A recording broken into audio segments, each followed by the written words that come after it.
حاجی صاحب فرمایا کرتے تھے اللہ پاک کے در پر پڑ جاؤ، اور تبلیغ اللہ پاک کا در ہے، اور پھر فرماتے ہیں ارے کچھ کر لو اور زندگی لگا لو، یہ زندگی لگا دینے والا کام ہے اور دوبارہ دنیا میں آنا نہیں ہے۔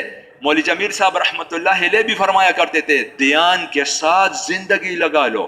عاقل پر ضروری ہے، عقل مند عاقل پر ضروری ہے کہ اپنے اوقات کو دیکھے، اپنے اوقات کو تقسیم کرے، اپنے اوقات کو لگائے، گزارے نہیں لگائے۔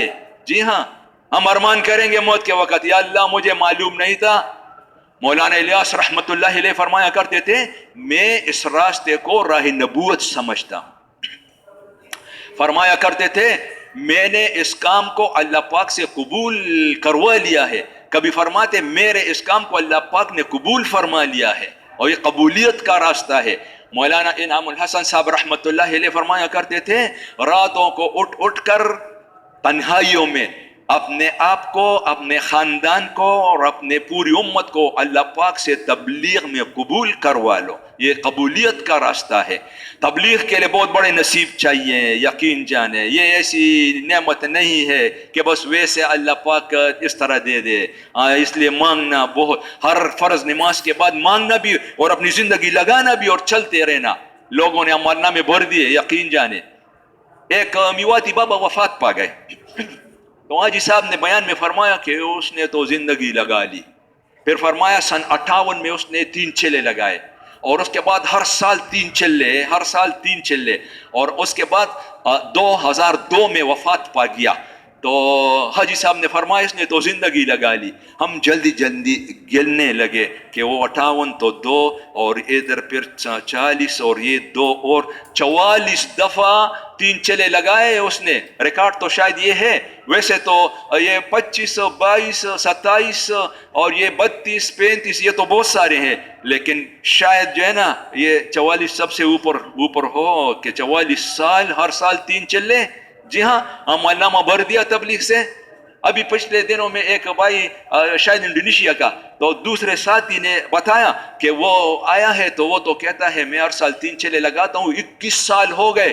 انڈونیشیا کا مہمان ہے، پاکستان میں تو ذرا ماحول ہے بہت سارے ہیں، لیکن وہاں سے بھی جو ہے نا ایسے بھائی، ایک بھائی آیا تو پھر جو ہے نا قوائف لکھے ہوئے تھے، تو اس میں تشکیل میں مہمانوں کے ساتھ تشکیل، تو وہ قوائف میں جو ہے نا لکھا ہوا تھا کئی سفر۔ تو ہمارے ساتھی نے پوچھا کہ حاجی صاحب کتنے سفر، تو اس نے نہیں بتایا۔ مسلمان مرد ہو عورت تو اپنے اعمال کسی کو بتاتے نہیں، چپ کے بس اللہ پاک دیکھتے ہیں، ابھی بھی اللہ پاک ہمیں دیکھ رہے ہیں اور سب کو جانتے بھی ہیں، پہچانتے بھی ہیں، اور جیو میں کیا ہے وہ بھی معلوم، کوئی چیز چھپی ہوئی نہیں ہے۔ اچھا دل میں یہ چاہتے ہیں میں تو زندگی لگا لوں، اللہ پاک کو معلوم۔ تو کیا ہاں، تو اس نے بتایا کئی سفر، تو اس نے نہیں بتایا۔ تو ساتھ ہم نے پوچھا بابا جی 4 سفر، جب گئی تو مطلب یہ تھا کہ 4 5 6 7 اس طرح، تو وہ مسکرایا، مطلب یہ تھا کہ اس سے زیادہ، یعنی جواب نہیں دیا کہ نہیں۔ پھر ہم نے کہا 5 6، پھر مسکرایا، 7 8، پھر بھی مسکرائے، تو ہم بھی آگے چلتے رہے اور وہ بھی مسکراتا رہا، بتاتا نہیں تھا۔ میں نے کہا 9، پھر بھی مسکرایا۔ پھر ہم نے کہا 10، اس نے کہا بس۔ سمجھ گئے؟ 10 سفر اس کے، ہر 2 سال کے بعد سفر، تو کتنے عرصے سے لگا ہوا ہے، کبھی درمیان میں ناغہ نہیں کیا، ہر 2 سال کے بعد سفر پر سفر، مستورات کے سفر الادا اور مہینہ کی ترتیب الادا۔ زندگی لگانے والے زندگیاں لگاتے ہیں بھائی اور دوستوں، کچھ فیصلے کر لو، بقایا زندگی تبلیغ پر انشاءاللہ۔ سب تیار ہیں؟ بس آخری بات، حاجی صاحب آخری دنوں میں اور بیمار، یہ اسی مرکز کی بات، تو ہمیں بلایا اور ادھر جو ہے نا پھر نصیحت وصیت تشکیل کے بارے میں پھر فرمایا دیکھو مجھے مولانا یوسف رحمت اللہ علیہ نے فرمایا تھا کہ دیکھو یہ بیرون سے مہمان آتے ہیں، یہ مہمان ہے، سب سے پہلے ان کی ضرورتوں کو دیکھیں گے، سب سے پہلے ان کی جماعتیں بنائیں گے، سب سے پہلے بہت ساری باتیں بتا دی، اور پھر فرمایا کہ جو ملک کا مجمع آ رہا ہے تو یہ بھی ہمارے مہمان ہے، اچھا لیکن وہ مہمان پہلے وہ پھر یہ، اور پھر فرمایا یہ جو یہاں پڑے ہوئے ہیں نا ہم میزبان ہیں، ہمارے ذہن میں ہو کہ ہم میزبان ہیں، مہمان نہیں۔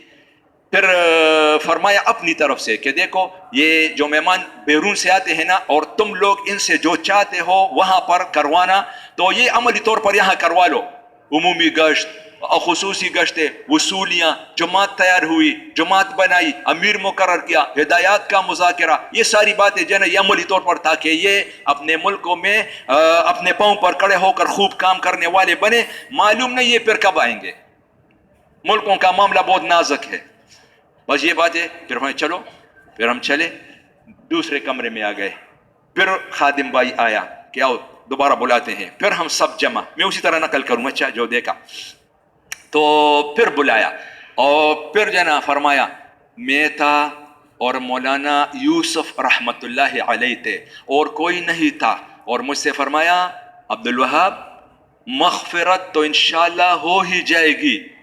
تبلیغ کی محنت پر، تبلیغ پر زندگی لگانا، محنت پر مغفرت تو انشاءاللہ ہو ہی جائے گی. لیکن بات یہ ہے کل قیامت کے دن حضور صلی اللہ علیہ وسلم صحابہ کو لے کر اللہ پاک کے سامنے پیش کر رہے ہوں تو ہم بھی ان کے ساتھ ہوں. سمجھ گئے؟ ہاں جی. یہ آخری مقام بھی بتایا اور اعلیٰ مقام بھی بتایا کہ صحابہ کے ساتھ ہمارا حشر ہو جب حضور صلی اللہ علیہ وسلم صحابہ کو لے کر اللہ پاک کے سامنے پیش کر رہے ہوں تو ہم بھی ان کے ساتھ. کون کون تیار ہے بقایا زندگی؟ ملکوں کے سفر پر سفر، ہر سال 3 چلے کے لیے کون کون تیار ہے؟